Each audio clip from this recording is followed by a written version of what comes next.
untuk cegah COVID. Komunikasi etis, edukasi informasi kepada ibu hamil tentang pencegahan COVID-19. Mulai 2 Agustus 2021, ibu hamil dengan usia kehamilan di atas 13 minggu sudah bisa divaksin COVID-19. 3 jenis vaksin yang diperbolehkan untuk ibu hamil adalah Sinovac, Moderna, dan Pfizer. Syarat vaksin untuk ibu hamil adalah sehat dan tekanan darah tidak lebih dari 140/90. Selain itu, ibu hamil juga tidak mengalami nyeri kepala hebat, nyeri ulu hati, dan pandangan kabur. Bagi ibu hamil dengan penyakit penyerta atau komorbid seperti jantung, hipertensi, hipertiroid, diabetes, dan asma, selama terkendali bisa mendapat vaksin. Untuk mendapatkan vaksin COVID-19, ibu hamil dapat mengunjungi RSUD Prof. Haji M. Anwar Makatutu Bantaeng, puskesmas, pos vaksin, dan klinik terdekat dengan membawa KTP. Sebelum divaksin, ibu hamil ini harus mengikuti screening sebelum disuntikan dosis pertama. Petugas juga melakukan cek kondisi kesehatan ibu dan janin. Ibu hamil ini mendapatkan vaksin jenis Sinovac. Seluruh tahapan dan pemantauan efek samping pasca vaksinasi sama seperti yang dilakukan terhadap masyarakat lain. Salah satu ibu hamil sempat mengaku ketakutan saat akan divaksin. Namun setelah melakukan konsultasi rutin dengan tenaga medis, mereka yakin dan tidak takut dalam mengikuti vaksinasi ini. Pastikan semua syarat vaksin terpenuhi. Vaksin COVID-19 aman untuk ibu hamil.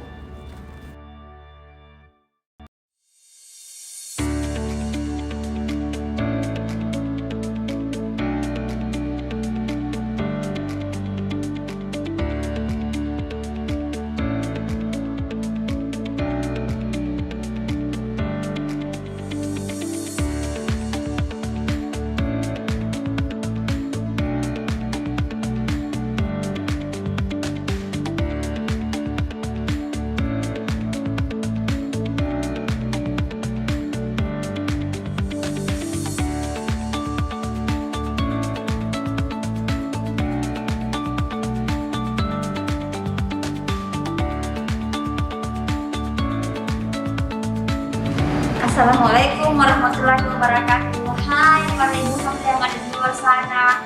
Saya sudah mau divaksin. Usia kehamilanku 28 minggu.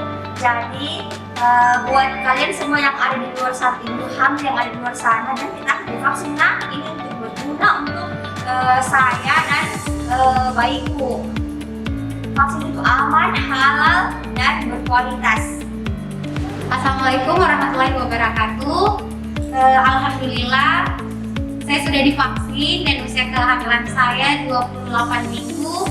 Vaksinnya aman, halal, dan berkualitas. Jadi buat ibu hamil yang di luar sana, jangan takut untuk divaksin. Ini untuk kepentingan janin tadi sendiri dan kita sendiri untuk terhindar dari virus corona. Terima kasih.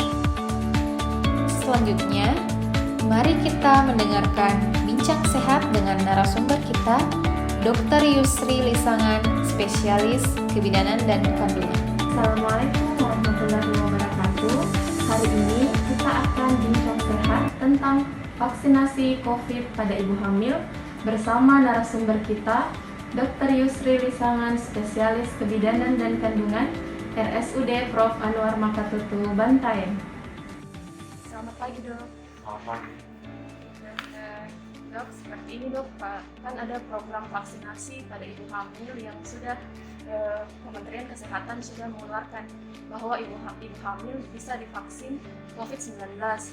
Tetapi untuk saat ini dok, program vaksin pada ibu hamil khususnya di Kabupaten Bantaeng cakupannya masih sangat rendah dan sangat jauh dari target. Hal ini dikarenakan banyak ibu-ibu hamil yang masih ragu untuk divaksin. Keraguan utamanya itu dok, takut ada efek samping pada bayi dalam kandungannya. Ya, dok. Jadi begini, sebenarnya ini kan setiap ada orang datang, semua datang minta surat keterangan supaya tidak divaksin. Saya sudah jelaskan sama mereka, ini sebelum dikeluarkan rekomendasi. Dulu kan sebenarnya orang ibu hamil dan menyusui kan dilarang. Iya, dok. Setelah dilakukan penelitian bahwa ternyata tidak ada sama sekali efek samping yang didapat ketika ibu hamil divaksin, barulah kita mulai melakukan vaksinasi pada ibu hamil. Jadi sebetulnya orang nggak perlu khawatir karena kita kan bertindak sesuai evidence base. Sudah ada penelitian dikeluarkan bahwa ini tidak akan terjadi kelainan pada bayi, tapi dengan syarat bahwa orang yang dapat divaksin adalah yang sudah di atas 13 minggu atau ketika memasuki trimester 2. Dulu ada batasan bahwa hanya bisa sampai 34 minggu. Dilakukanlah lagi penelitian, ternyata sampai ATR pun boleh.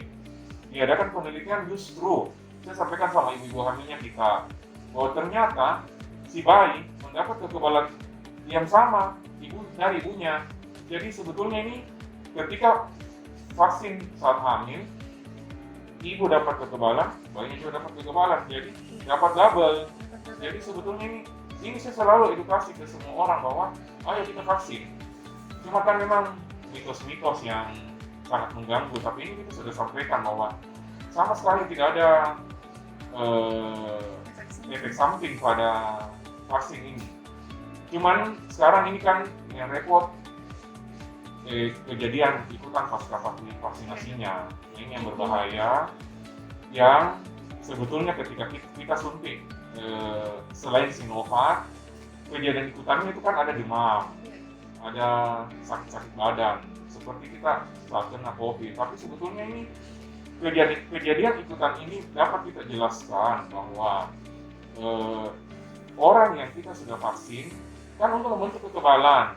Jadi demam itu hanyalah sebetulnya reaksi bahwa ada kuman yang masuk ke dalam tubuh kita, atau ada bagian kuman yang dipakai untuk membentuk kekebalan itu. Itulah yang bereaksi akhirnya menimbulkan demam, menimbulkan sakit-sakit badan yang orang awam salah kaprah bahwa kita terkena penyakit.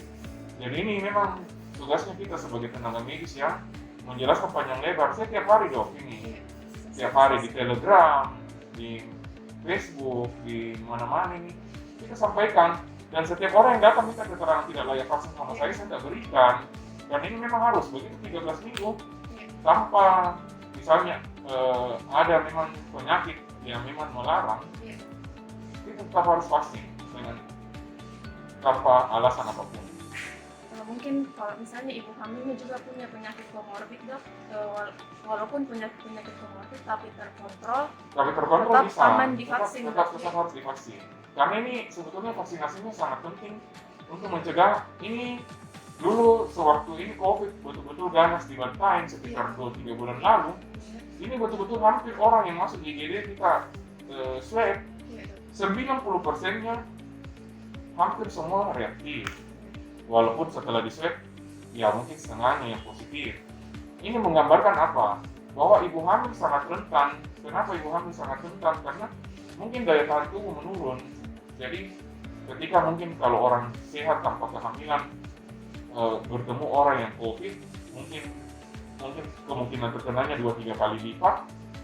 Kalau ibu hamil begitu bertemu 1 kali lipat, kemungkinannya bisa lebih cepat tertular. Kenapa? Karena memang kita pahami siklus kehamilan membuat daya tahan tubuh sangat menurun. Dan ketika terkena lebih jauh lebih berat gejala yang dirasakan pada ibu hamil dibanding pada orang sehat dan tidak hamil. Nah ini tugasnya memang kita menjelaskan. Saya setiap hari jelaskan ini tentang vaksin ini. Kan begitu. Oh iya dok, yang terakhir dok, seberapa penting atau kerugian apa sih dok kalau ibu hamil ini tidak divaksin? Nah ini tadi saya sudah sampaikan bahwa ini kan vaksin sangat penting. Kalau misalnya kerugian yang dia dapat, ya bisa kan terpapar. Ketika terpapar, angka peluang untuk dia, kan ini semua ketika virus masuk di tubuh, bisa ada tuh virus seperti flu aja, tidak mengganggu, bisa aja memang berat. Nah, pada ibu hamil dari penelitian, karena memang daya tahan tubuh menurun, angka peluang untuk dia gejala menjadi lebih berat pada ibu hamil lebih tinggi. Makanya itu saya menganjurkan semua ibu hamil di atas 13 minggu wajib vaksin. Karena ini untuk menjaga dirinya, plus kalau dia disuntik pada saat hamil, bayinya juga mendapat kekebalan. Jadi si bayi ini mendapat keuntungan, tidak perlu divaksin lagi nanti. Kan sekarang anak 12 tahun sudah boleh divaksin. Jadi bayinya tidak perlu lagi karena dia sudah mendapat kekebalan dari ibunya pada saat disuntik pada saat hamil. Jadi ini memang kita punya tugas berat bersama ini untuk menjelaskan tentang vaksin. Saya sampai sekarang tiap sore orang datang, kita sudah tekanan tidak lagi vaksin. Saya sampaikan, nggak boleh. Sekarang dulu 34 minggu kita memang dilarang, tapi sekarang biar aturan biasa mau bersalin, kita tetap akan vaksin. Justru wajib. Kenapa? Untuk menghindari terjadinya perberatan gejala pada saat terkena. Saya tidak bilang vaksin bisa menghindari orang terkena, tetap bisa terkena, tapi menghindari gejala perburukan. Ini yang paling penting untuk mencegah perburukan pada ibu dan pada bayi. 2-3 bulan lalu ini kita operasi orang COVID, sesak saturasi sisa 60. Ibu mati, bayinya sehat. Nah ini kenapa? Karena dari vaksin, saya divaksin, nggak perlu sampai saturasi turun kan, jadi ibu dan bayi bisa selamat. Dan ini memang pentingnya sebetulnya lebih ke pencegahan untuk berlanjut ke gejala berat. Ini yang sebetulnya yang harus kita menjelaskan ke masyarakat, ke ibu bahwa kita tidak menjamin ibu tidak tertular boleh, tapi jangan sampai berat. Ini maksudnya ini yang kita tekankan, jangan sampai berat. Itu saja yang kita beritahu. Karena ada 2 nyawa. Iya, ada 2 nyawa, ada 2 nyawanya. Walaupun kalau saturasi rendah, ibunya bisa duluan pergi, tapi bayinya juga besar kemungkinan akan susah selamat kalau saturasi rendah. Dan oksigenasi melalui plasenta juga bisa. Tidak ada oksigenasi ketika ibunya tidak mendapat oksigen yang cukup. Dan ini memang kita punya pekerjaan karena ibu dan bayi sangat berat, kita punya pekerjaan. Tapi perlahan-lahan ini sudah, saya merasa ini dengan edukasi yang baik sudah lumayan lah orang kita bujuk untuk vaksinasi ini. Ini saya rasa karena orang datang itu sudah jelaskan baik-baik. Kalau saya pribadi sih tidak jelaskan bahwa ini disuntik. Terima kasih dok atas waktunya dok. Sekian bincang sehat kita hari ini bersama narasumber kita. Semoga informasi yang diberikan dapat menjawab keraguan ibu-ibu hamil agar bersedia divaksin dan dapat menurunkan angka penularan COVID-19 pada ibu hamil. Tak kenal maka tak kebal. Jaga ibu, jaga bayi. Ayo vaksin. Maka tak kebal. Jaga ibu, jaga bayi. Ayo vaksin.